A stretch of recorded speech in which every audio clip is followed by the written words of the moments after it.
Good evening. Good evening, everyone. Welcome to Possess the Land with yours truly, Pastor Avery Sanders, your real estate pastor. So glad to have you here tonight on another episode, Monday night. Do me a favor as you come in, please share.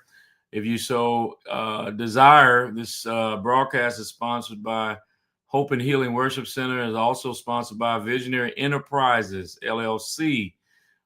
We are glad that you are here. We have an exciting time tonight, and we want you to stay with us because you don't want to miss what is to come. And we're going to open up with a word of prayer and a scripture, as we always do.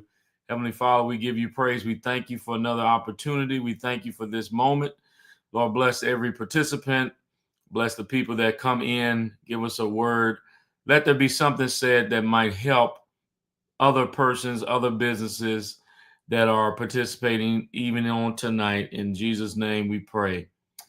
Amen. Our favorite scripture, Isaiah 53:5. He was wounded for my transgressions, bruised for my iniquities. The chastisement of our peace was upon him, and with his stripes we are healed.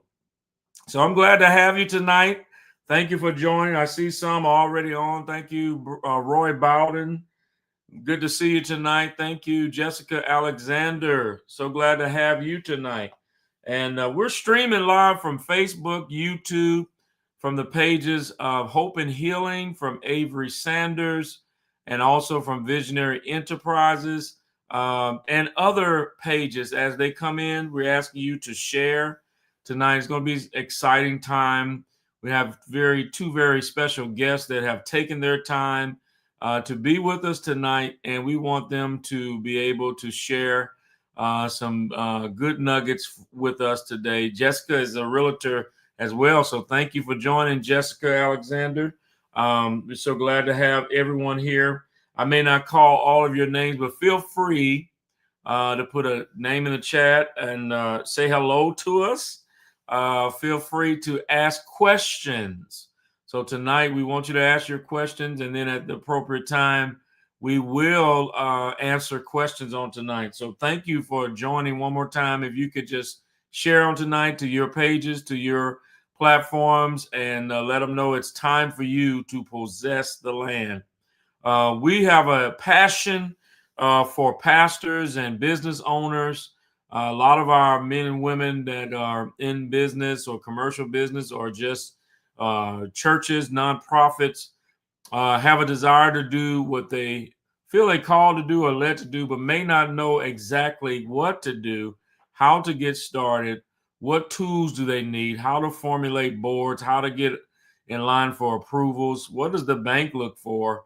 Um, and they look at data, they look at numbers, they look at how you're structured. And so all of this that we're dealing with tonight is going to help us, especially our men and women of God. So we're grateful tonight. We have a very special guest on tonight, and I'm going to get ready to bring her on at this time. Stay with us to the end. You don't want to miss the all of it. You want to stay with it. Stay with us to the end. Sometimes people come in and they come in, Facebook, you just scroll. But stay with us to the end. I believe you're going to be blessed. I believe you're going to hear something that's worthwhile. We have a very wonderful professional that's getting ready to come in the form of a CEO and founder of the Tabox Consulting Group and company. Miss Tameka Brown is coming at this time, and I'm getting ready to introduce her now. She's coming to the stage. And if I was in person, I would say put your hands together, but I'm not there. So you're just going to have to clap virtually. But we want to introduce her at this time. So we want to say welcome. There she is. Hello, good evening, everyone. Good evening, Avery. Thank you for having me. Amen. Good evening, Tameka, and so good to have you today. And glad you took the time to be with us. I know you have quite a busy schedule with the things that you do and helping people, helping persons in your line of work. And I hope something is said tonight that will help others that are watching. So without further ado, tell us a little bit about yourself, Miss Brown. I know I can say Tameka, but Yeah, feel free to do that. We're all family here on this platform tonight. So right, right. feel free to use my first name. Okay. Absolutely, no problem, Avery. Well, throughout my career, I've always been connected to the nonprofit sector. Hmm. So some may call it a purpose, a calling, or even a divine pull, right? But honestly, I can't say that I found this work. It Hmm. truly did find me. This Hmm. work found me, and at a time when I needed structure, guidance, and support in my life. And Hmm. essentially, this is a full circle moment for me as a consultant because that's what I do. I offer structure, support, and guidance to nonprofit organizations. So this field has held space for me to do that. And now it's the essence of what I offer. For more than 2 decades, Mm. whether I've been serving, partnering, or working within a nonprofit organization, that work has been woven into every area of my journey. Hmm. Most recently, that path has brought me even closer to churches, Hmm. ministry based organizations. And in those spaces, I have seen a real need and deeper support for stronger systems. All right.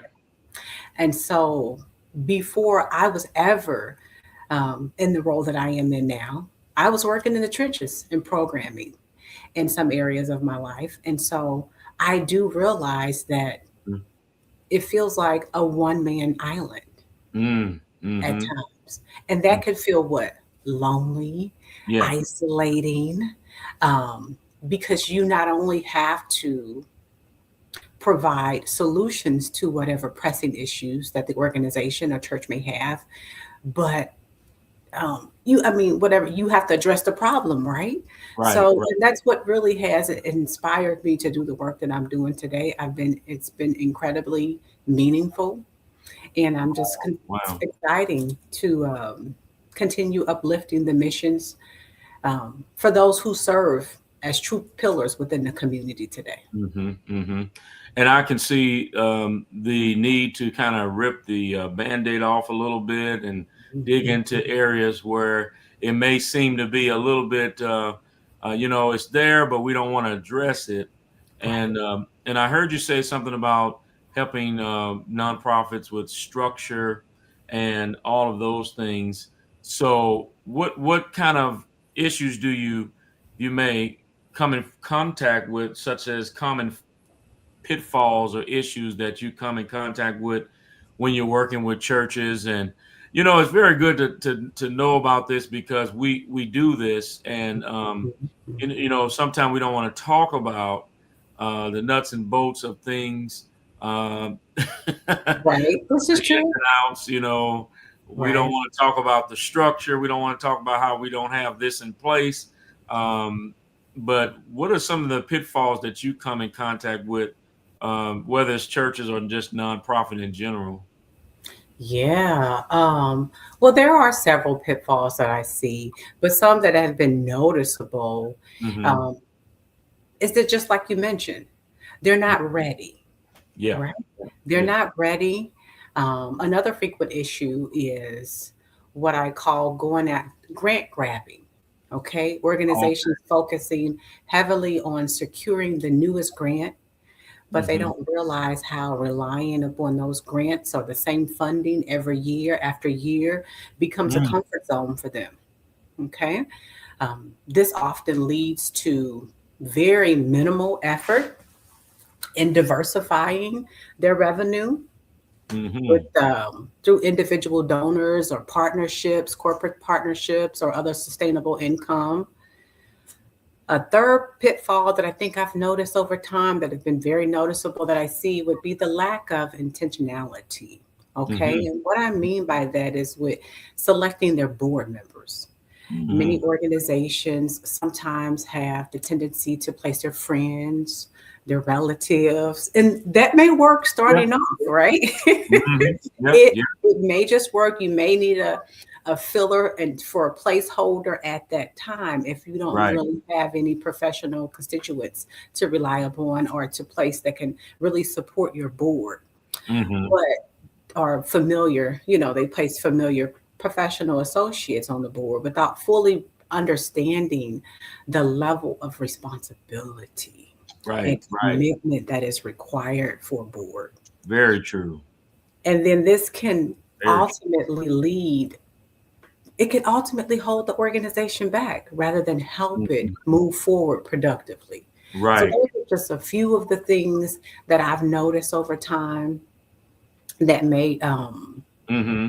kind of interrupt the growth of any organization or a church. And that is a hot point. We have churches on the phone on the line right now, and it's good. Shout out to everyone. Thank you for joining. Please share on tonight. I see Sean Ward is on, so I'm gonna have to be careful what I say now. But, hey, Sean. But this is very informative because we do have pitfalls even in the church realm when it comes to board members. There should be some diversity. I heard you say that. Yeah. Sometimes you have family in place, but what protects the integrity of our organizations is diverse organizations. But I heard what you said about we do what we can until we can do something different, and Yeah. that is very important when we start diving into how these boards are set up and how we have oversight with Mhm. institutions. So, if I may, dealing with specifically a church tonight, what would be your suggestion? So, we're talking about a lot about structure, integrity, Mhm. boards. What would be your suggestion for someone just getting started? We have a lot of institutions, churches that are groundwork. Some organizations, what they do, they kind of, you said you called, okay, go on out there and do what you're gonna do, but we have no clue as to what to do. Right. We we you know, and I'm laughing. I'm not laughing at anyone. I'm just sometimes you have to laugh, but we don't have a lot of clue what to do. And I see this in pastors a lot. I don't mean to talk a lot, but You're pastors want buildings and they want big structures, but we don't have any basics. yeah. We don't have a clue what to do. We don't have a clue what to present to the bank. We don't have a software system to even record our income. And what do you think? What would be some basic things in the realm of board members documenting minutes, Yeah. governance, protecting the ministry or the business? Maybe Yeah. just what would be a good start.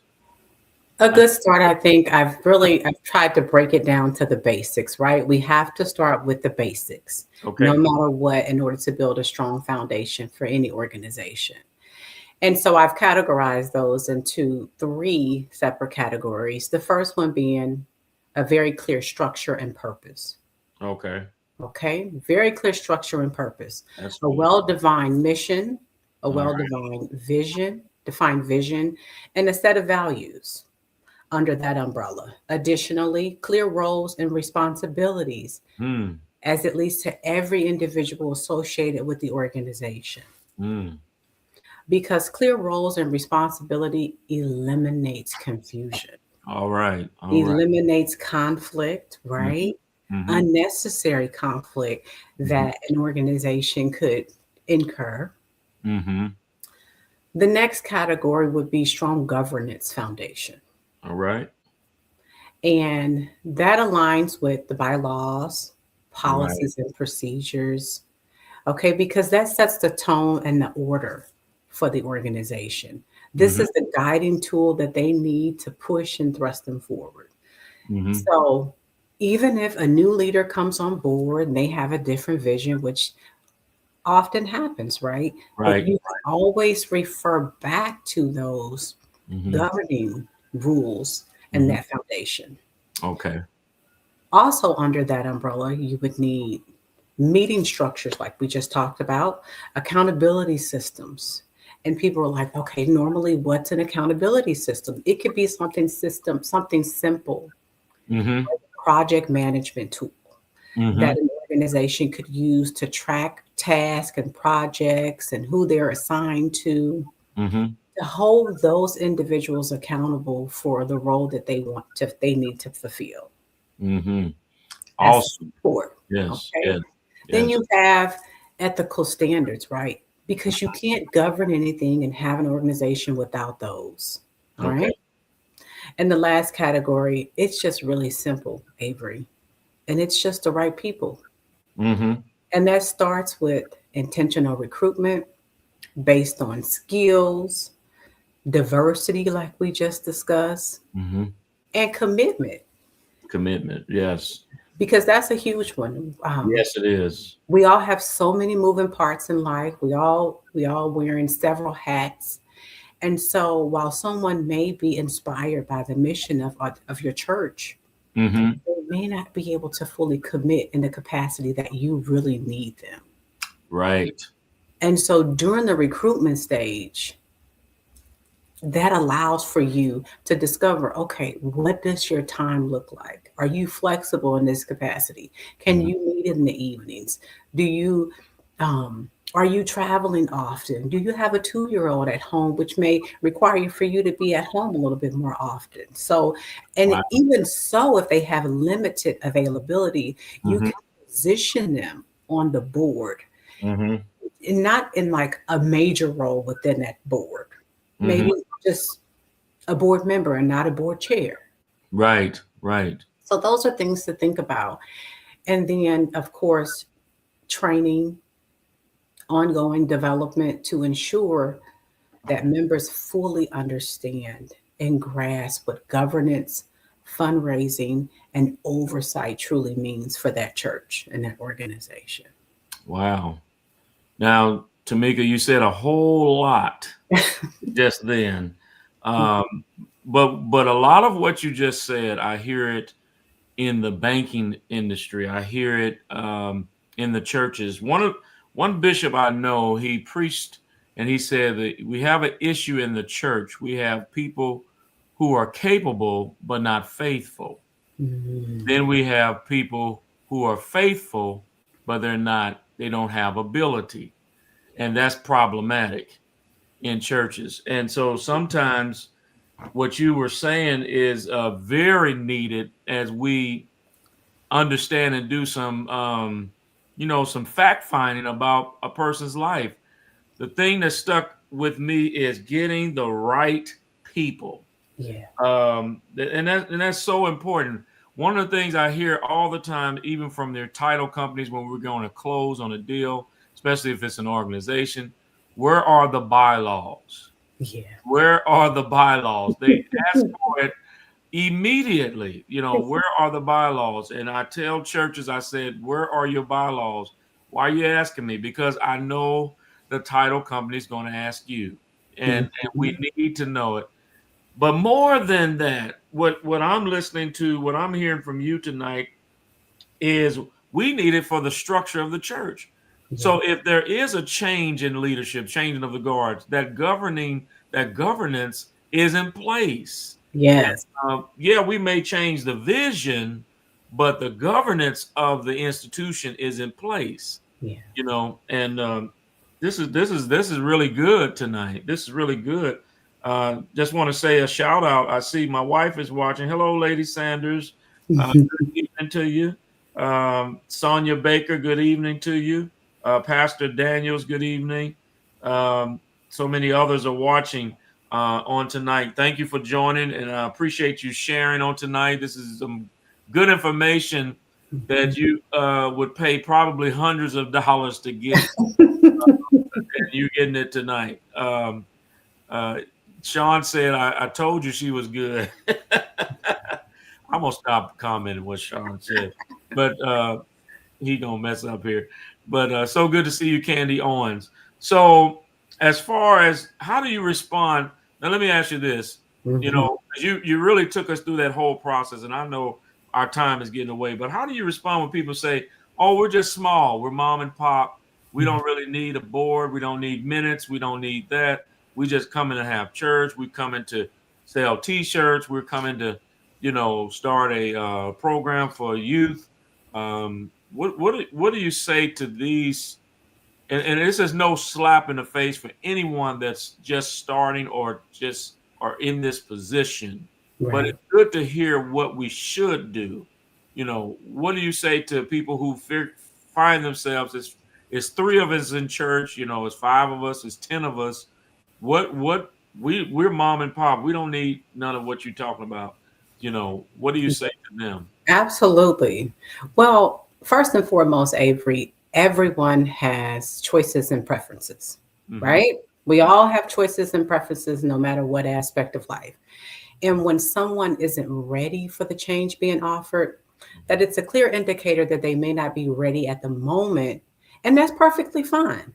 Hmm. It's perfectly fine that they're not ready at the moment. My role is not to find fault All or right. to convince anyone that my way is the right way. But I'm simply there to offer guidance Hmm. and support when they are ready. Because just um, as your parents may have said, that my mother would say all the time, when the student is ready, the teacher will appear. Yes. Yes. Okay. And that's a profound statement It simply really is. because Hmm.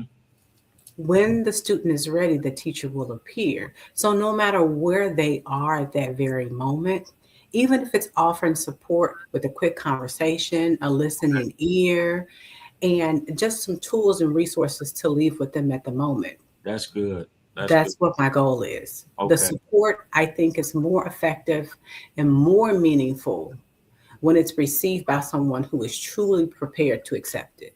Yes. Yes. Sometimes we're just not ready, Yeah. and we're just not ready, or we're not ready to accept it. Mm-hmm. That's Mm-hmm. very true. And the teacher can't come out until the student is ready. This is true. Yes. Yes. Yeah, Yes.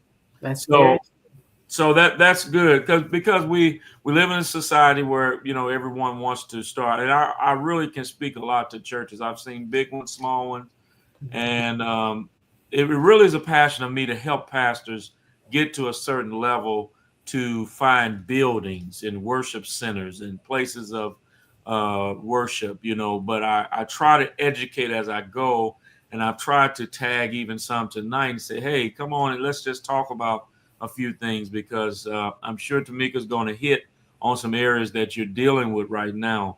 Um, yeah. and so if basically if they don't know where to start, if they call you, say, hey, what would be the first priority? What should I do first? What would your response be? My response would be definitely to start with the basics. Let's just start with the conversation. Just a conversation. Let's start with what your needs currently are, where you are as a church, Hmm. and where you desire to be within the next year or two, Hmm. or year to 3 years, because you want to be ideal with that conversation. Hmm. Um, Everybody, of course, we all want that shiny product that's on the top shelf, right? That's all Right, right. finished. Okay. But the first priority is to start with someone who's experienced, someone who can help you walk through those transformative phases of development. Because before that product got to the top shelf, there Hmm. was an area of development, phases of development that it had to go through. And Yes. if I can take it a little bit further in the biblical perspective, in Hmm. Proverbs 27:17, it reminds us Hmm. iron sharpens iron, right? So Hmm. one person is there to sharpen another. Yes. And we're all here to help support and cultivate one another. Yes. Instead of viewing this as, oh, this is another expense that we may have, this is a Hmm. cost, view it as an investment for the greater Yes. good of the organization. Yes. Because change is not always easy. Hmm. And so not everyone is a free agent of change. Some people grudgingly accept change because they have Yeah. to. and and so then they have to go through a longer process That's sometimes. right. That's um, right. like the Israelites, right? So Oh yeah. Oh yes. so Marching, marching, marching. yes. So and in Yes. that case, if we can get them to kind of shift their mindset regarding that and welcome that change with ease, because sometimes change can be fearful. Yes, yes, it It can can. come with a lot of shame because they're shameful that I didn't know that I needed this. I Hmm. didn't know, and I feel so behind.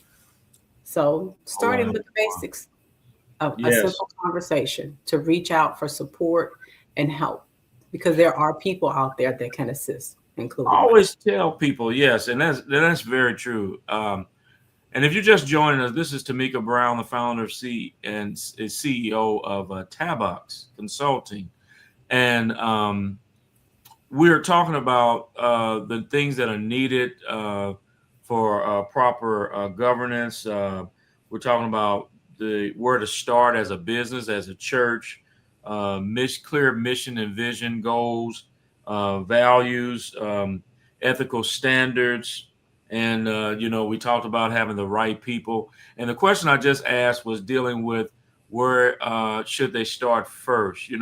A conversation. I always tell people when you want to buy real estate, get educated. Call a realtor. Talk about it. Let's just talk about some of your goals. Sometimes it's just a matter of talking about it. And when I talk to people, a lot of times they really don't want what they thought they wanted. Very true.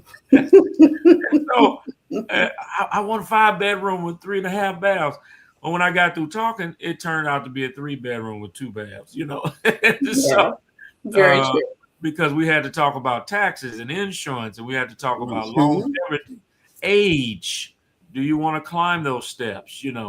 A lot of things go into play, and in these businesses that we're dealing with tonight, and in these industries and nonprofits, we need to have conversations, and we can do better. Tameka, I believe that every business can do better, but we got to want to do better, have a desire, and talk to the people that do it full time. Yeah.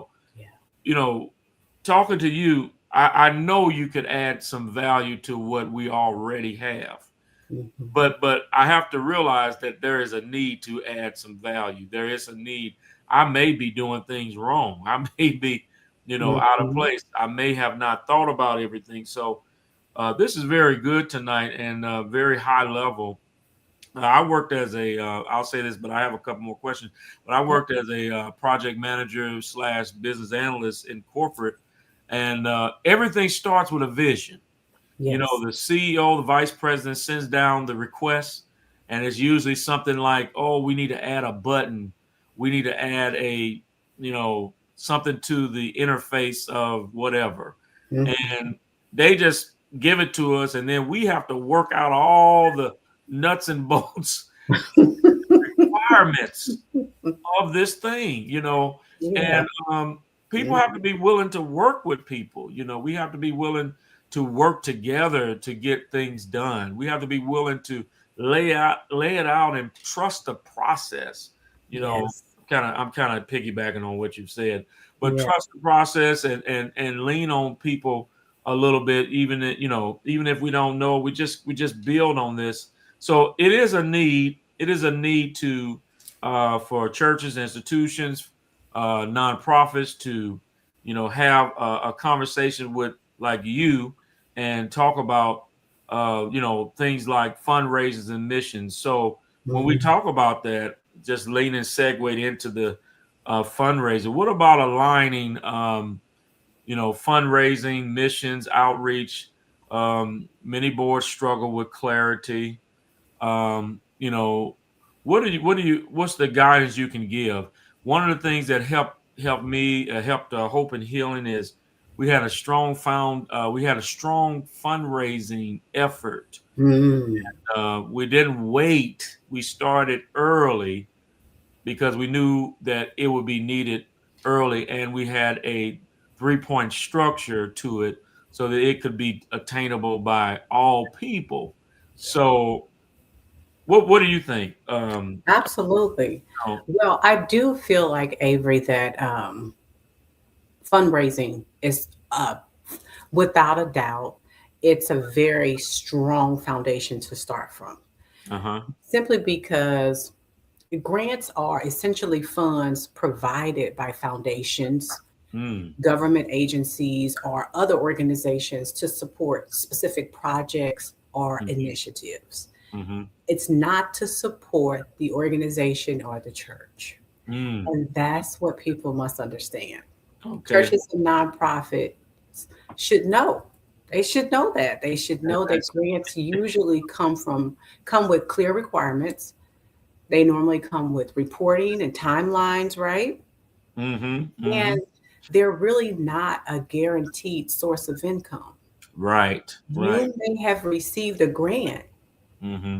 for the last 3 to 5 years, and you're like, "Oh, good, we're in the good. We're doing phenomenal. They love the work that we're doing, and we're getting funded, refunded year after year." And Mm-hmm. then only to look up on the sixth year, and they say, "We need you to sit this round out. We're Mm. going to fund new organizations." Wow. Because the grant market can be a bit competitive. Yep. So they're not a guaranteed source of income. Not And again. so, Mm-hmm. yeah, relying solely on them can be a bit risky. And that's where that fundraising aspect comes in. All That's right. that aspect that comes in with diversifying your portfolio Mm-hmm. within your church and organization, and really, really leaning on other areas where you can support your church financially. Mm-hmm. So they can come through the donations, like we talked about, individual donations, Mm-hmm. partnerships, and other revenue streams to create long-term sustainability. Mm-hmm. So Awesome. you have to take a closer look at what your church mission, where your church mission aligns with other corporate organizations that want to support the work that you're doing within the community. That is good. That is good. A lot of I hear a lot about grants, and I hear a lot of churches and institutions. They say, "Hey, I'm getting a grant. I'm getting a grant. I'm getting a grant. I'm gonna build the church with a grant." And I kind of cringe without really knowing a whole lot about, grants. I know a lot of grant writers, but I'm like, Yeah.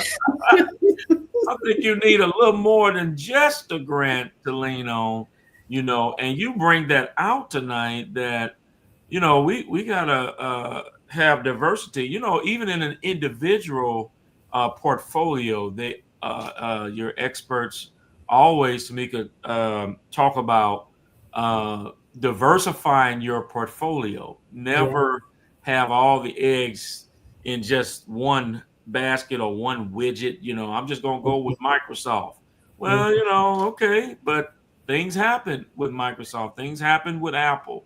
And it is good to diversify. And sometimes churches think we're just there to shout, speak in tongues, but Yeah. we really need. I keep hearing it: sustainability, Mhm. longevity. Yes. Churches and organizations need to be on our feet. I talked about it with our own church. We need more diversification, streams of revenue, of income. I know we have to be careful in certain areas, but we really need that. Right. And grants are good, but I hate to get to year 6 and they pull the Yeah. cover and pull the shades on us, or pull the Yeah. funding, you Yeah. know, and then you're there trying to scramble. So, Right. And uh, it may not be uh, something that organization or church did at all. They may right, have excelled in the programming that they've offered and the services that they've offered in the community, but there may be a change within that funder's right, initiative. And those things happen.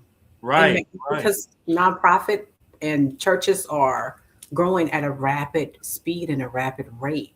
And Very so we true. have new churches on every corner. So it's a little Yes, bit more competitive. it is. And you said it, new churches on every corner. And Hmm. everybody wants a piece of the pie as far as funding, grants, and Yeah. the like. Yes. So this has been some good nuggets. We talked about those of you just joining. Thank you for joining. This is Tameka Brown with Tabox Consulting Group, and we're talking to you on tonight. If you're just joining, please share, and we're going to move on from here. Um, so we have a couple more questions here. I hope you're okay with that, Miss Brown. Yeah. uh, you know, and And if you have a question, those of you that are watching, put those questions in the chat. I am watching all of my pages. We have you on different pages. We have some on Avery Sanders' page. We have some there on the Hope and Healing Worship Center page. You even on YouTube tonight. I see you from Fresno, and how you doing, Sister Owens? And I see you from all parts of the country. Thank you for joining. Some of you on the Visionary Enterprise page. That is a business that my wife and I manage. So we're grateful. We thank you for joining on today. So if you have a question, get ready to put those in the chat. We're going to, at some point tonight, try to have some questions. I hope there are some. I know there's a few pastors on, and don't be afraid to ask a question. There's no such thing as a wrong question or a dumb question, as they would say. Let's ask those questions because these are going to be things that matter and could make or break a business or a church organization. People tell me church is not a business, but I really have to say it is a business. I'm sorry. We have, well, let me say business aspects to it. So we we have to we have to treat the organization as such. So, are there any nuggets or principles or best practices you can give us tonight that everyone is listening that could share? Everyone here is probably not an owner of a business, but we do have a few. We have some realtors on, but some may be just, lay people in churches. Anything we can that you can give us tonight as a Yeah, nuggets. absolutely. For those in the church and the ministry based or with the ministry based organization, it is critically important that they understand with that prayer must come a plan, Right, right? right. Must be a plan that we can execute and implement and follow with clarity. Plan. But one principle that I want to share is what we've been saying consistently all night, Avery, and that's a strong foundation. Right, You right. have to start, you must start with the strong foundation. This is working in these spaces, this is hard work. Yes, it Okay. is. Yes, it is. And with hard work, it can be hard sometimes. Mm-hmm. But I'm one, and I believe that it does not have to be harder than it should be. Yes, yes, Okay. So, whether that's with your board, your leadership team, your processes provide clarity and it eliminates the confusion. yes, You don't yes, have to walk around assuming that they know and that they understand. yes. It's in writing, right? Mm-hmm. Another key practice that we talked about would be intentionality. Be deliberate in whatever you do, be intentional about the people that you bring to your church, bring to your team, and also in a church aspect is how you align with the community needs as Yeah, well. absolutely. Just cannot place yourself in the community and feel like, oh, this is going to be great without assessing the needs of that community. Absolutely. Oh That's my important. goodness. Okay, because when you begin to start programs and services, it has to be something that that particular community needs, and you must assess that first before you and so that's you got to engage the community, right? Right, right, right. And then Well, remember that. let me ask you, I don't mean to interrupt, but when you Okay, say engage the community, can you give us an example of what, like a absolutely, survey, postcards, or just absolutely. outreach, you know? Engaging the community can simply start by relying on public health assessments that have been community assessments that have been performed within that community, and Mm, also something that's a major part of it, but also something smaller could be where you have those little small gatherings, bringing the community in to hear what they need, okay. connecting with the community. Yeah. Wonderful, wonderful. And I know our time here is coming to an end. Not an end, but a temporary layover, because we have Miss Hartman also here tonight, and I want to ask her some questions I believe is going to be beneficial. But we want you to stay, Tameka, if you can. Okay. And then at some point we're going to bring you back also with Miss Hartman. But what you just said is one of the key things to success in churches, engaging. How do we know how to minister to? How do we even know how to talk to our community if we don't find out what the needs are? We don't even know how to service them if we don't know what the need is. Every community does not need, a food program. We Mhm. had a church, and I'm gonna be quick, but we had a church in O'Fallon, Missouri, Mhm. and now we're in St. Louis, Missouri, near Goodfellow and Page. Well, the needs in O'Fallon much different than the needs in St. Louis. Yeah. The needs in St. Louis is, yes, we need outreach with when it comes to food programs. Yeah. That is a need. But in Absolutely. O'Fallon, that isn't somewhat of a need, but it's not as much of a need for Yeah. them. But they have, O'Fallon have other issues. Meth is a Mhm. problem in O'Fallon, believe it or not. There's other issues in that area. So um, the key thing, like you said, is engaging. Your community, find out what's going on. Mhm. I like And what that you said. could be, Avery, surveys, door to door. Sometimes you do have to go back to the basics to get that Yes. information that you need. Yes, yes. So, one final question is before we segue here is why should we contact you? And I want you to Yeah. give us your contact information as well. But why choose you? What sets you Absolutely. apart? I think you're doing a fabulous job just listening to you tonight. Thank you. I choose you. Thank you, Avery. but but what but what about the people watching? Can you tell Sure. us, you know, Absolutely. What I think that sets my organization apart would not, first and foremost, the decades of experience that I bring. I've also been on both sides where I've managed grants, overseen grants, worked in the trenches of nonprofit organizations. So, and I've also volunteered with my church as well. And oh so, wow, and that's supportive perspective.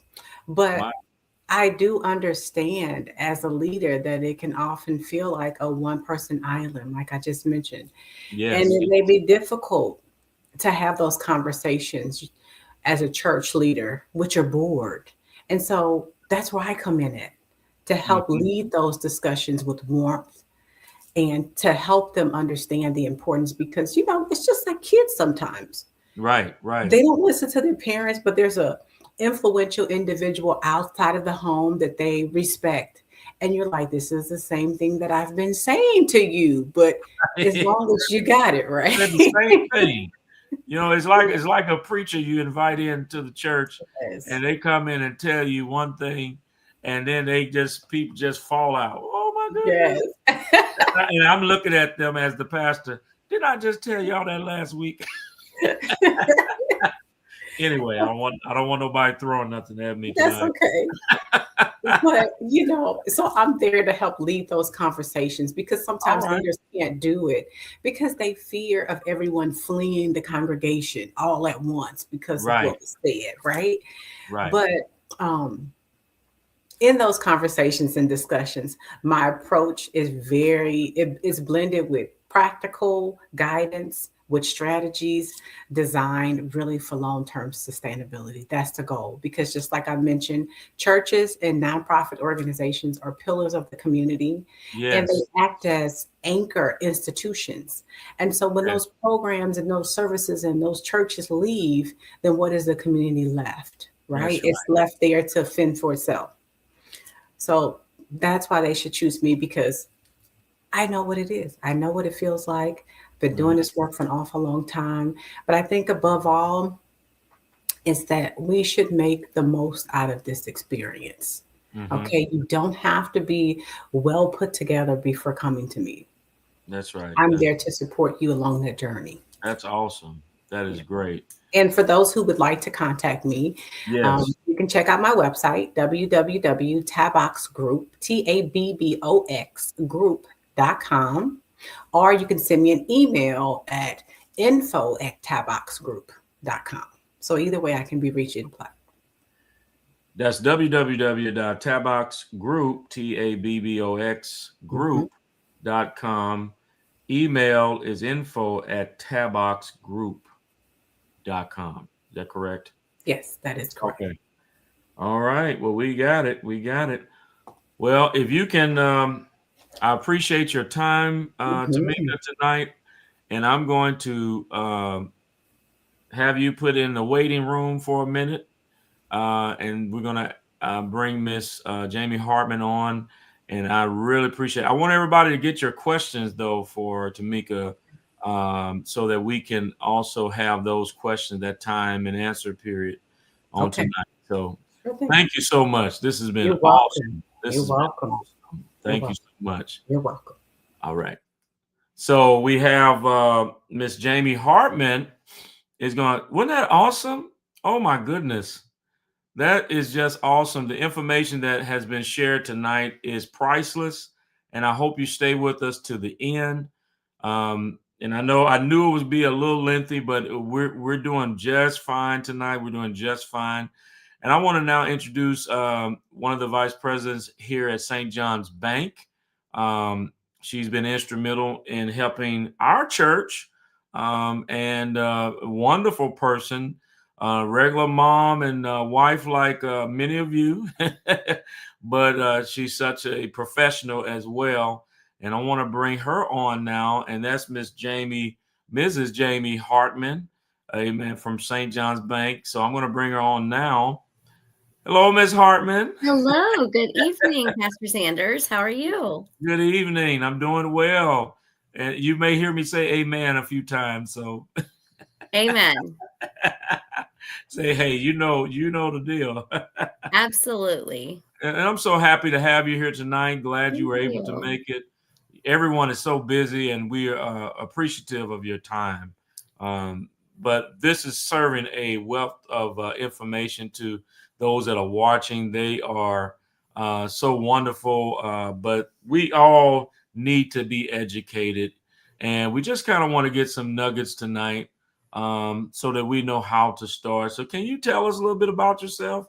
I know you're vice president, but you probably had a start, and if you wanted to share some things about who you are and what Sure. you do, yeah. I am not from St. Louis, so I did All right. not go to high school here. All right.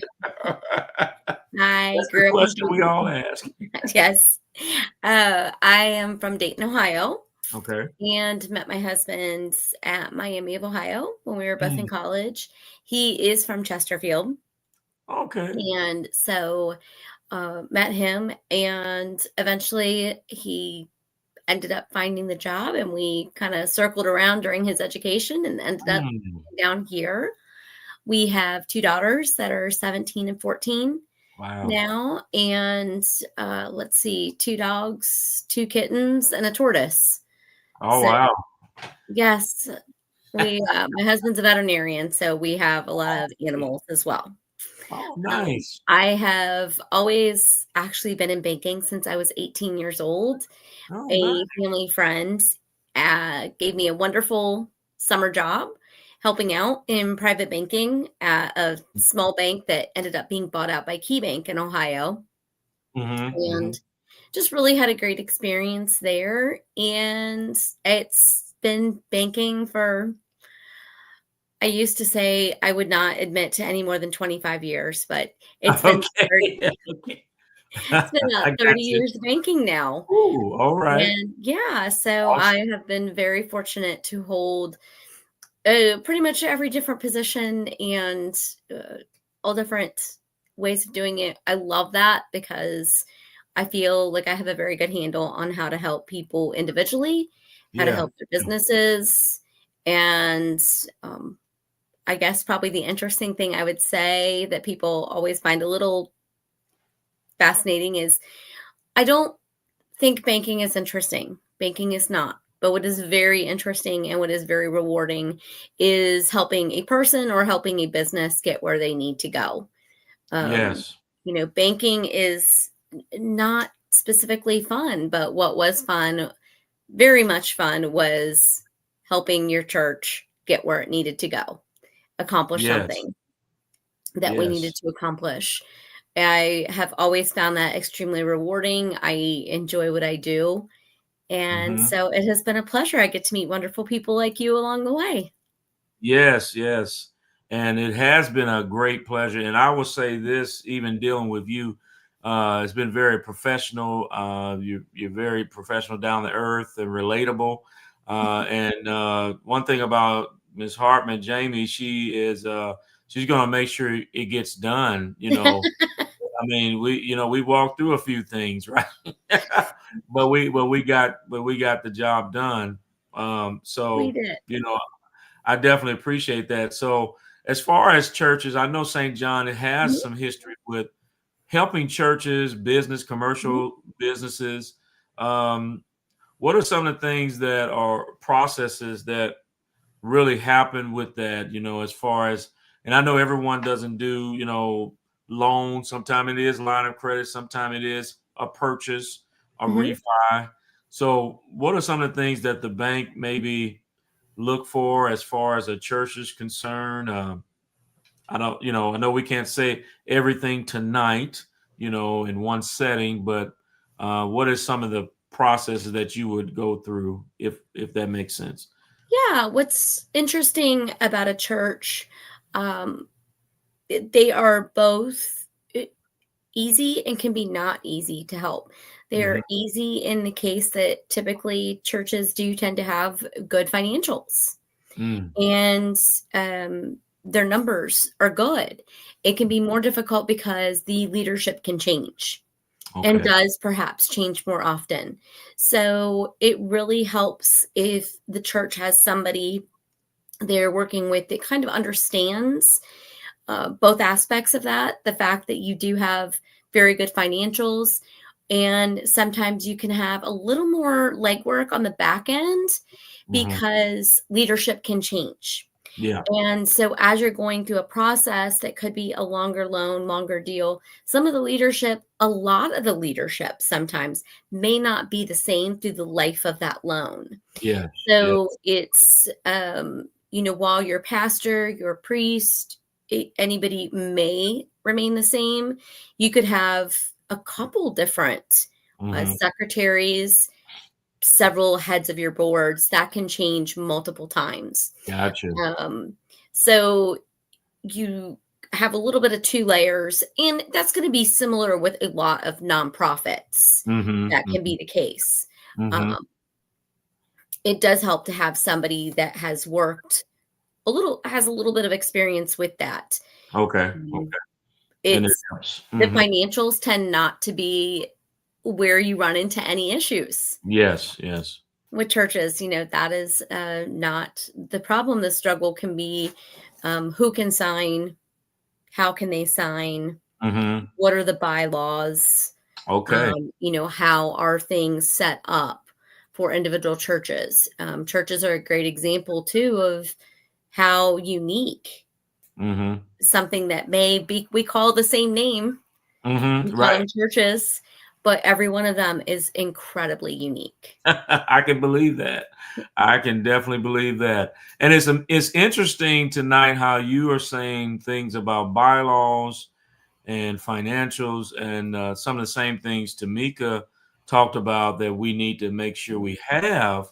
And that's why I think this kind of mirrors a wedding, if you will, a conglomerate here tonight with Miss Brown and with you, because what she's doing is preparing us many ways to meet you.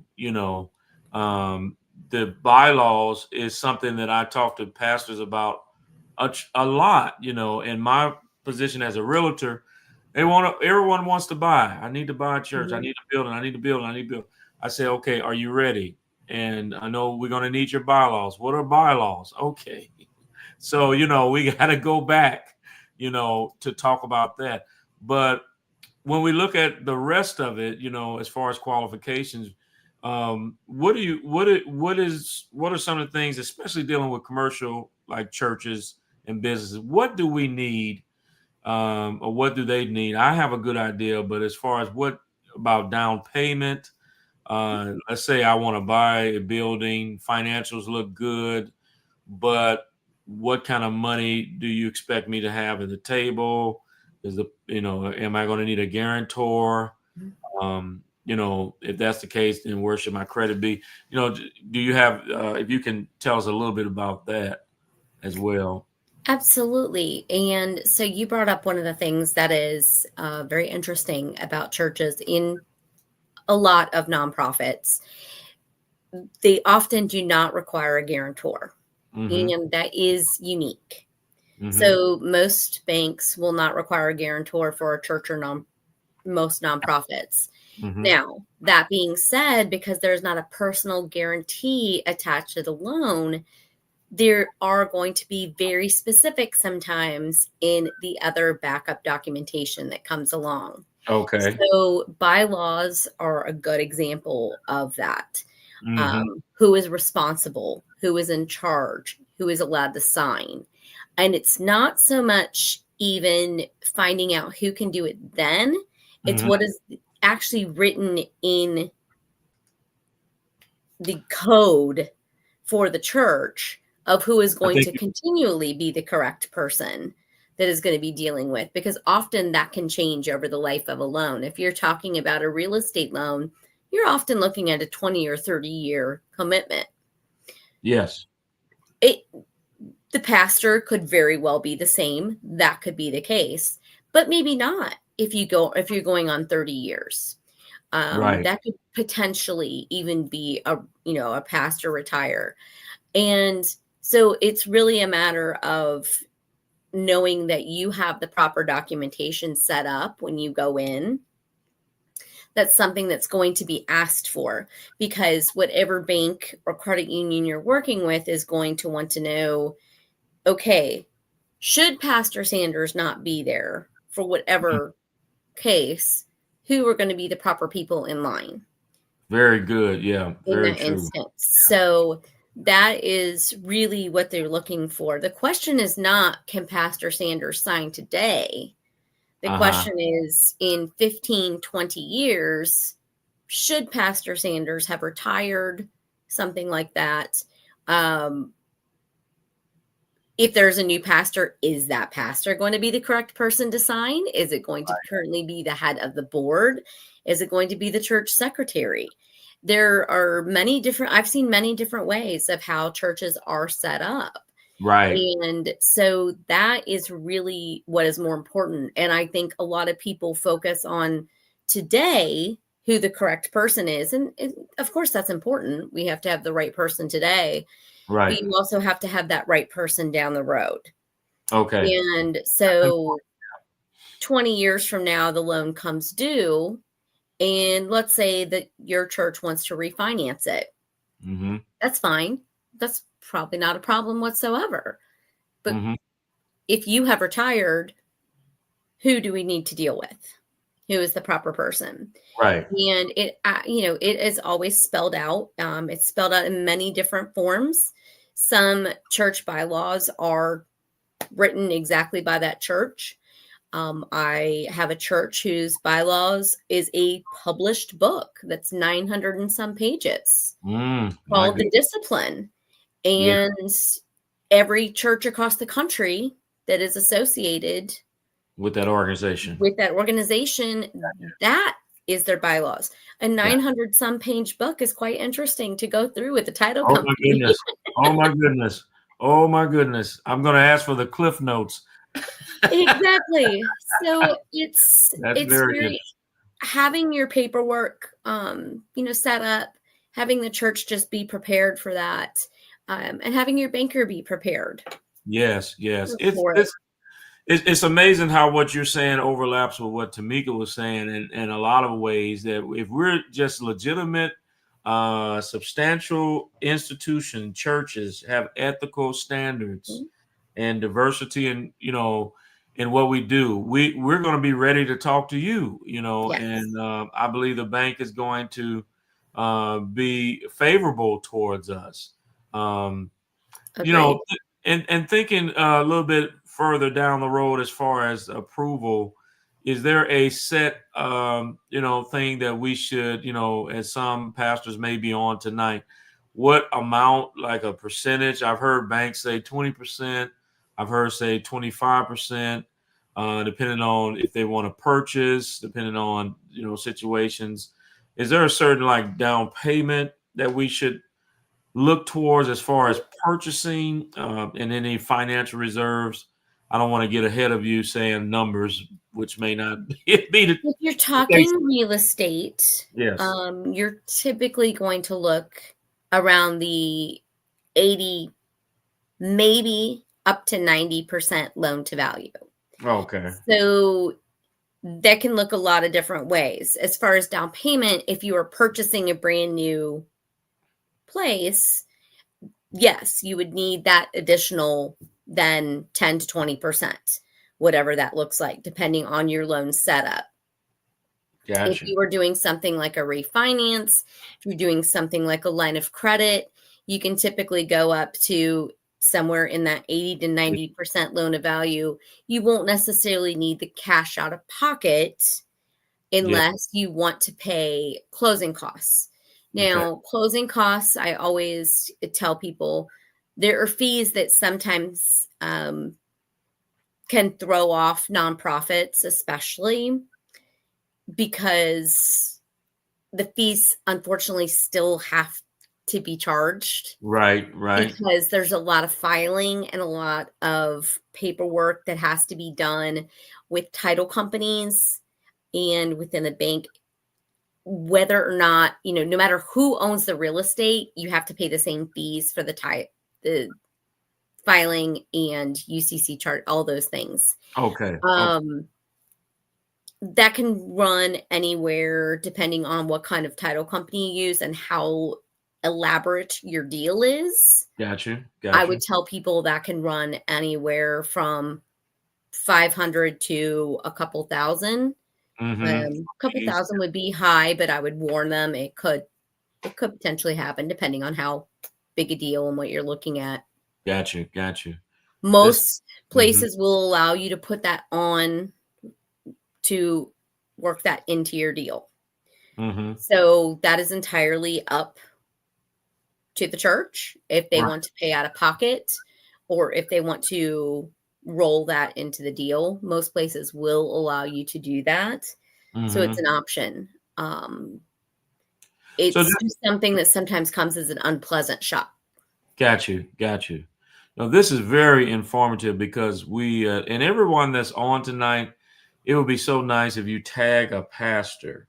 Just kind of tag a pastor. I know I have tagged a few, because a lot of times what you're saying right now, Ms. Hartman, is what I try to articulate, maybe not the best way, but a lot of the things that we're trying to do, we need to, have a conversation with you and, Tameka as well, and just talk about, the vision, the goals, so we can get to the nuts and bolts. 80% loan to value, as we talk about value, what she means is, if it's valued or appraised at 100,000, banks want to, it's correct me if I'm wrong, but they rather not go over, let's say 80,000.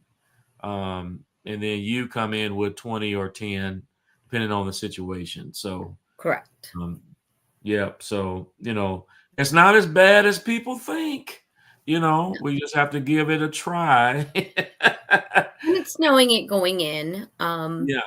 The positive thing about churches is churches tend to also be really, really good about fundraising. Yes. So, when things happen, or when they do need those funds, churches tend to be exceptional at getting those funds raised, which is always a good thing. Yes. Definitely a good thing. So are there any current hotspots, opportunities from the banking industry that you can share with us? And I guess I mean like anything that you would say, hey, we love these, and you probably can't say everything, but one of the things that I guess the reason I'm segueing into that is a lot of times we have churches.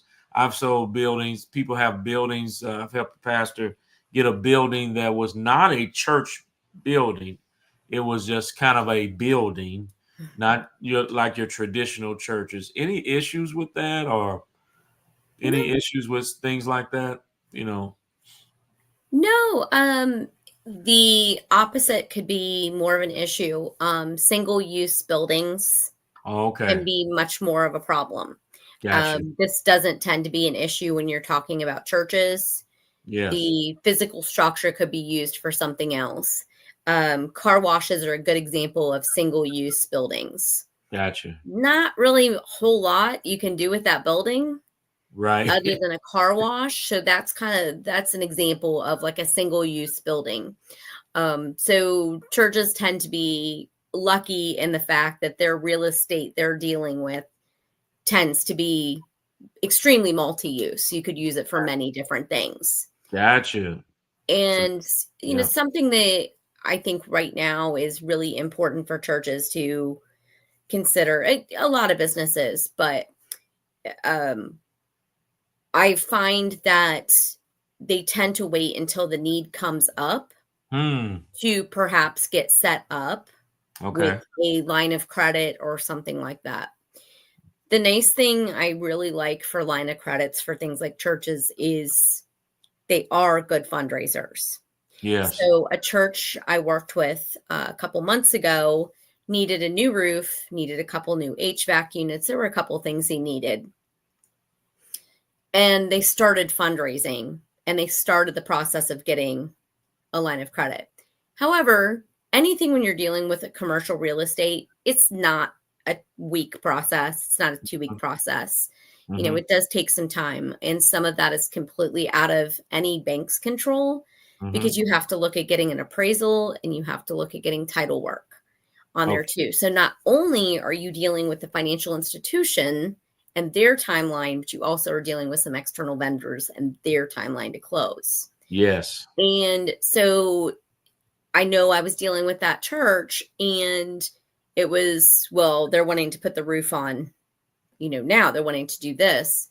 And it's one of those things where I'm realizing that churches are waiting until they already have the issue. Mm-hmm. And so I've really been talking to them about, hey, you don't have a need for it. That's actually the time to get something set up, Mm.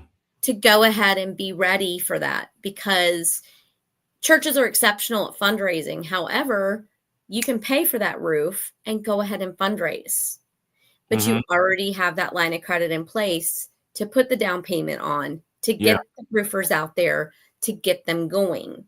How many church services is it going to take you to get to that 25,000, 50,000, whatever you may be looking for in there? Mm-hmm. And churches do a great job of hitting that, but you Yes, they don't do. necessarily want to put what you need to do on hold while you're waiting for your collections. So the Mm-hmm. nice thing about a line of credit is you're not paying on it if you don't have a balance on it. Mm-hmm. So it's available as soon as you would need it. If you have it available and you need the new roof, you just go ahead and pay Go that ahead and roofer to get come out and start the job. it. Mm-hmm. You go ahead and pay for them to order the HVAC systems Mm-hmm.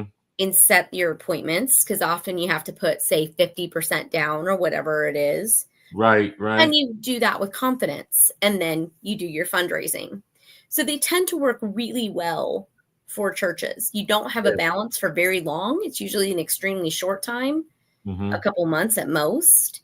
And Mm-hmm. then churches tend to be very good at paying it down because they have done collecting for it.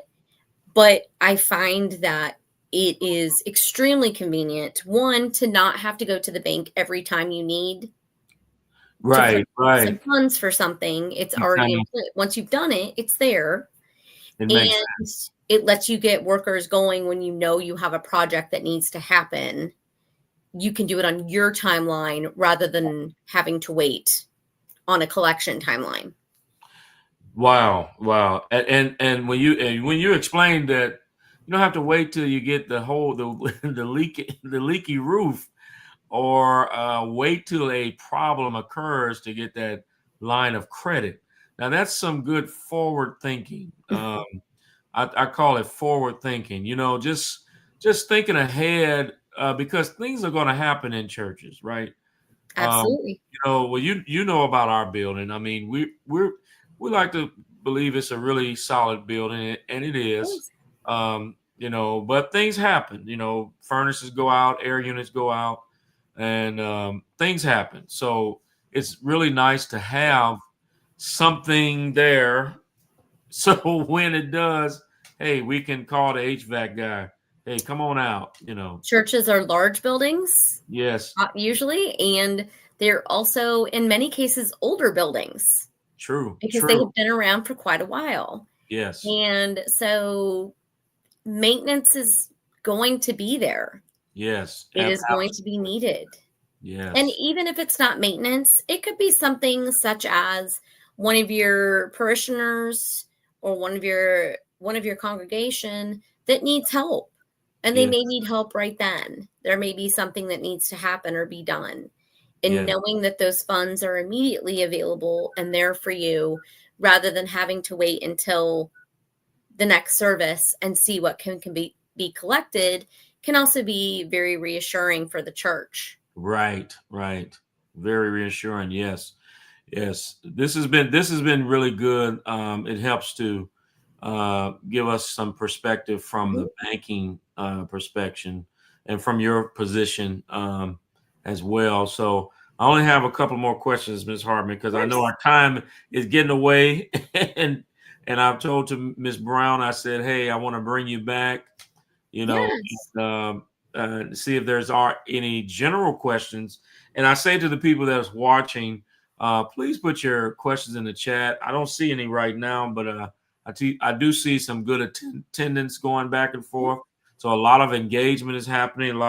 Thank you for joining Mary Cox, Sonia Baker. Oh, that's Sonia Baker. Good to see you. And all of you that are joining, they're coming in and out so fast. Sometimes I miss your name. So Taisha Brown, thank you for joining. So just a couple more questions real quick. And yes, they're asking for your information. And before we switch, we definitely want to get the best way to contact you. Would you like me to put it in the chat? Sure. I don't know if you can, if you can put it in the chat, you should be able to. If not, I'll transfer it from, we got two different chats, I think. But if you can put it in the chat, I see it's a private chat. We have a private chat, and then we have a general public chat. But once you put it in there, I'm going to put it in there as well. Just mention my name when you talk to her. We always get credit for everything, don't we? I love it. And I'm switching it over to the other chat here. And they're going to see it now. And your number as well. She put her number in as well. So I'm putting it in the other chat. So everyone will see it now. Okay. It's going in now. All right. But so Ms. Hartman, the one question is, are there any myths that you have heard about banking, about getting approval? And I've heard a few that you can debunk tonight. Like, is there anything that you can say, hey, that doesn't make sense? That's not the truth. For churches especially, I find the personal guarantee is a big one. Okay. Very true. A church I just closed a couple weeks ago, the poor woman that was going to be signing was the president of the board currently for them. And I got an email from her and she said, would you mind if we had a quick phone conversation? I just have a few questions. And I spoke to her and I said, oh, hi, it's very nice to talk to you. I said, first, before we even start, let me tell you, there's no personal guarantee. You're not going to be signing that you're guaranteeing this loan. She goes, how did you know that was going to be my first question? And I do think that can lead churches to not want to look into a loan option. Yes. And they wait and just rely on their collection abilities. Which are wonderful with churches. However, I think if more churches understood that a personal guarantee is typically not going to be asked for, and if you go to a bank or credit union and they do require one, you can go get some other, go look elsewhere and ask around, because they don't all require a personal guarantee for it. Yes. And, hopefully everybody understands what I'm saying by that. It means you are not personally backing the loan with your credit and your name. So you are not personally responsible. It means the church is responsible, not you personally. Yes. Other types of businesses, the owner is going to be the signer, and they're also personally guaranteeing their trucking business, let's say. Gotcha. And yes, they do have to personally guarantee it. And that means they can be held personally liable with their personal assets should they not pay on that loan. That is not the case with a church loan. And this is a huge distinction that I find a lot of people don't realize. Yes, absolutely. That is one of the biggest questions. And I hear it too. Yeah, what about my credit? Well, if you're a church, and that's true. But like you said, not all banks are equal, Correct. They don't all. Some, I have heard some say, hey, yeah, you got to personally put your credit on the line, and but St. John's Bank, we do not. We do not. So speaking of St. John's Bank, why should borrowers, churches, organizations, why should we choose your bank? Well, I think the whole point of a church is to serve the community. And I think a small family-owned bank like St. John's Bank lives by the same principles and guidelines. They started to serve their community. St. John's Bank will actually be 100 years old in 2026. Wow. It has always been family-owned. It is still family-owned and local. Okay. And they're extremely proud of that. They started to serve their community, and that is why they are still around. Wow. And I do think you find a connection with a type of institution like a church that also strongly believes in serving their community. And I think that's why we have such a strong connection with a lot of local churches. Yes. I know quite a few churches that have banking relationships with St. John's Bank. And that's what really drew me to St. John's. And I was privileged to meet Jamie Hartman. So, Ms. Hartman, I really appreciate you tonight sharing some nuggets about, your bank and your process. And hopefully it does help those that are watching understand a little bit better about the process and ease anxieties, that we may have about, approval processes and, what is needed, because we do need the banks. We need the banks unless we have cash. We do need the banks. But even with cash, I'm finding we do need the banks. It helps to have those things, like you said, such as line of credit and different things available to us. So we really appreciate you on tonight for your time. Her information is in the chat, everyone. Please reach out to her. I recommend her. If you want to hear it from me, I recommend. Thank you very much. Yes. And so I want to bring back, while you're still here for just maybe a few seconds, of course, Tameka Brown, who is with Tabox Group, Tabox. Let me get that right. Tabox Consulting, and she's here tonight. And I want to bring her back to the stage for just a minute. I appreciate you. If I can get this right, let me see if I can do this right. My producer is not here tonight, or she might be here tonight, but I'm going to try my best. Oh, there we go. Not too bad. Great job, Avery. Hi, Jamie. It's such a pleasure to meet you. Likewise. Yes. So we have them both on. We're all three on here tonight. And again, everyone that's watching, I appreciate you watching. do you have any questions? And help me out, those of you that are helping me. If there's some questions, I don't want to miss any questions. That if you could put that in the chat. I don't see any questions right now, but I don't see all the platforms. But uh, it's been a pleasure to talk to you both, Ms. Hartman. Some of the things that you said, Tameka brought up, and you may have heard a lot of it.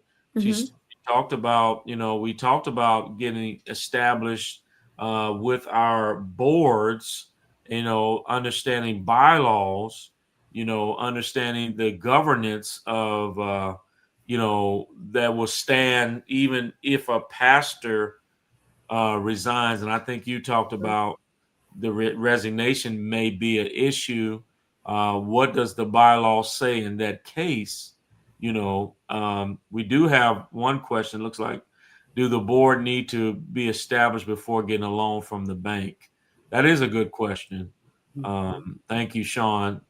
Does the board need to be established before getting a loan from the bank? And I guess I would defer that to you, Ms. Hartman, first. Honestly, that's going to depend on who is allowed to sign for a loan based on your bylaws, who is allowed to make that decision. If the board has to be involved and vote on it, I have seen it done different ways. Okay. And if the board does need to vote on, yes, of course, you would obviously have to have an established board first that can vote to allow that loan to be applied for. I have seen churches that don't operate with a board. They operate a little differently. And there is one, maybe two people, maybe a pastor, maybe a minister or something that is allowed to do that as well. If that is how the bylaws are written, then it is fine. I did do one a couple months ago, and the minister was allowed to do it. I will be perfectly honest. I don't even remember if they have a board or not. Because in their case, their bylaws did give the minister the authority. So I didn't have to do a board approval there. So it's really all in how you want your church set up. Gotcha. And Tameka, maybe you want to weigh in on this too. So, I believe that bylaws can allow for certain persons to, sign on behalf of the institution of the church. Do you recommend it, or do you? Let me ask this though, because I think Ms. Hartman brought that up before. What happens if the pastor? So in that case, let's say it does say the Pastor Jones is the man that's going to sign, but something happens to him. So should we have a backup? Should we have more than one person? Is that healthy? Yeah. That's exactly right, Avery. You want to make sure that you do have more than one person in place in terms of best practices.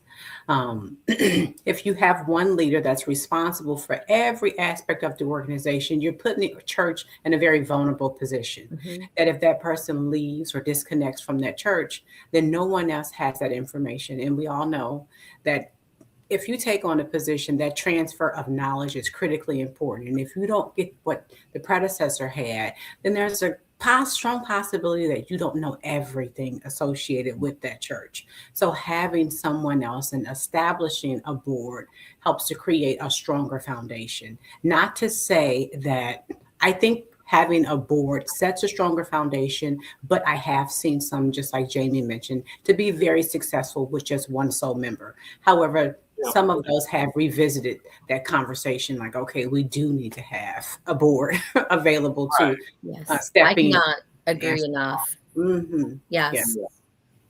Yeah. I think you stated that really well. Yeah. I definitely agree. I think it's even the Bible says it's safety in a multitude of counselors. So, this is true. We need more people that we can trust and the congregation can trust to be there, and a good pastor doesn't want the church to fail in something that happens to him, or health wise, or resignation, or I just get tired, I'm done with doing what I'm doing. We want it to continue on. It should continue on. Can I So, share a way sometimes churches get around this? mhm. So I will say if we typically have a church where just one, maybe two people are allowed to sign and kind of are the main power holders, and it's Yep. just one or two people, something that is typically done is a life insurance policy. Okay. Is something that can definitely be done and or helpful to do it. So I wouldn't be surprised if that is asked for. It's actually fairly common, Yes. especially if it is a one or two person power situation. Like Tameka was saying, if that person steps away or separates from, that parish or congregation, it can be a problem. So sometimes, especially if they pass away, it can really be devastating. So Yes. sometimes they will request that a life insurance policy in roughly the amount of the loan be put Yes. in place during the life of the loan. So just Absolutely. if somebody heard that idea, it's not crazy. It's actually pretty common. No, it's not. And one of the banks that we, as Hope and Healing, we looked at 3 banks when we were looking at our church, and one of them did say, "Hey, we need a policy on you as the pastor." Mm-hmm. And we do need it for the amount of the loan. And we do need to be part of the beneficiary of that. Mm-hmm. And I'm to like, add to that, "Whoa." Avery, I honestly feel like it helps to foster a healthier Uh-huh. environment as well, because all of the responsibilities should not solely be placed on one person within the organization or the church. They should be entitled to step away and have some time with their family and um, reconnect in their personal lives. So it just also fosters a healthy church. A healthy church. Mhm. Yes, yes, absolutely, absolutely. Sean has another question. Okay, Sean. Um, Jamie, just so you know, Sean Ward is Tameka Brown's fiance, He is. Oh, and He belongs to me. he wonderful. belongs to her. But another thing about Sean, he's a commercial realtor as well. Oh, fantastic. Like myself, and Sean also and I were in high school together uh, so many years ago. So, we do know each other as well. So I'm teasing Oh. him, but we have a good relationship. But he had a question that makes sense. How often should a board meet, and how can you measure the health of the board? So we kind of talked about health of a church. Yeah. I guess, Tameka, what do you suggest? Now, I will say this before you answer that, and I know we're going to cut off here, and I appreciate everybody staying as long as you did. But I will say this, Jamie, too. You know, each time we dealt with a bank, whether it was St. John or whoever, they were concerned about the minutes of a church, of the board minutes. And I ran into that with a long time ago with Merrimack Valley. They said, "Hey, yeah, this is no problem, but we need the minutes." I said, "Minutes? Yeah, we need to know that you guys met and Mm-hmm. they all signed off on it, and Mhm. you're not the only one." Yes. Well, okay, but it makes perfect sense because this is not a one man, one woman show. This is an organization. This is a church. And for the health of the church, the Mm-hmm. board should be on board. I know that sounds, but the board should be aware Mm-hmm. of what's happening. What are we doing? Why are you just, we all need to be on. So Tameka, that's a good question too for you. Is there a measurement for the health of the board? How often should we meet? Is there? Yeah. I think it's contingent upon where that church is. Yeah, Okay. If, yeah, if we're in grassroots efforts, of course, the board is going to meet quite frequently. right, Maybe once a month, every other month. It just depends on which stage the church is in. And if the right, church has been around, operating successfully, no major concerns, usually once a quarter. would stay the Right. healthy board. Mhm. Gotcha. Okay. That makes sense. That's good. And I think a measurement of the health of the board is that, we're all able to meet, we're all there, and, we're able to move ahead, make decisions, you Mhm. know, things are happening. We're all, transparent. And I know that's one thing that we do as a board, not to disclose everything we do, but we meet pretty often. And, the board members understand everything that's going on, Yeah. it does from a pastor perspective, it takes the load off of the pastor Mhm. because other than that, I'm thinking I'm doing the whole thing. No, the board makes the decisions. They rely on my Mhm. opinion very heavy, but really it's a collaboration. It's really, hey, pastor, I don't think we should do this, you know. The Yeah. minutes It's also Absolutely. provide explanations of what is going on financially, oftentimes. Mhm. Mhm. We ran into a church that were asking for the last 2 to 3 years tax returns, and we had their last 3 years tax returns. And it looked like their income had gone down by about $150,000 the last 2 years, Mm, because 3 years ago was $150,000 more. That Mhm. wasn't really the case, and they were able to provide the minutes. They'd actually just had a very large fundraising thing for a renovation, an addition that they added onto the church for their daycare.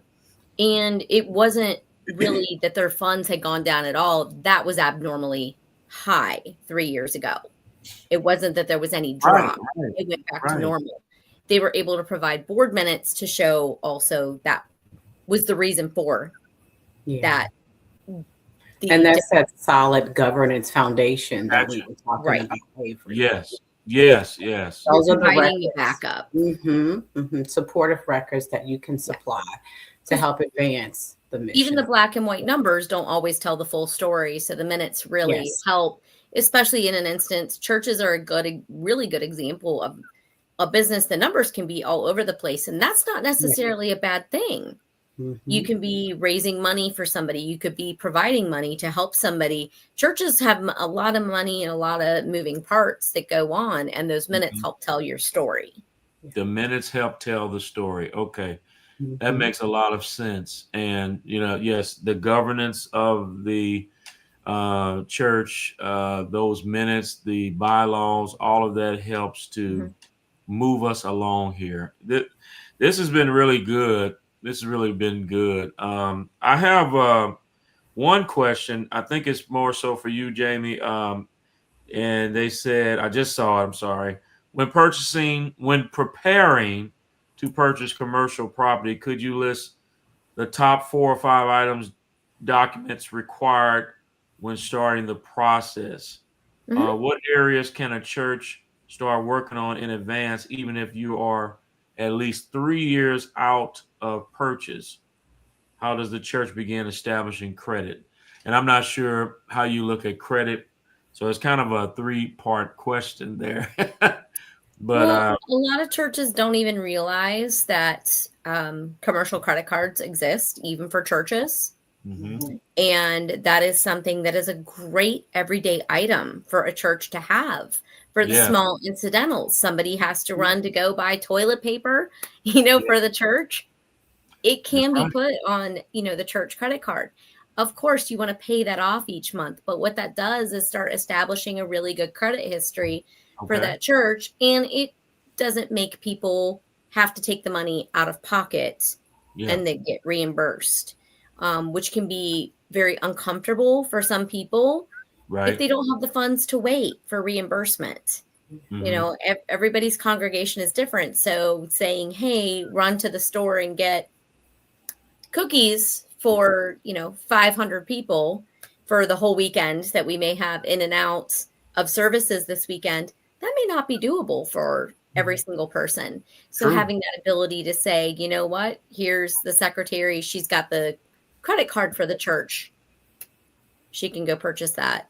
That's um a very good point. Very good. So a yeah, credit card, commercial credit card is one way to establish credit.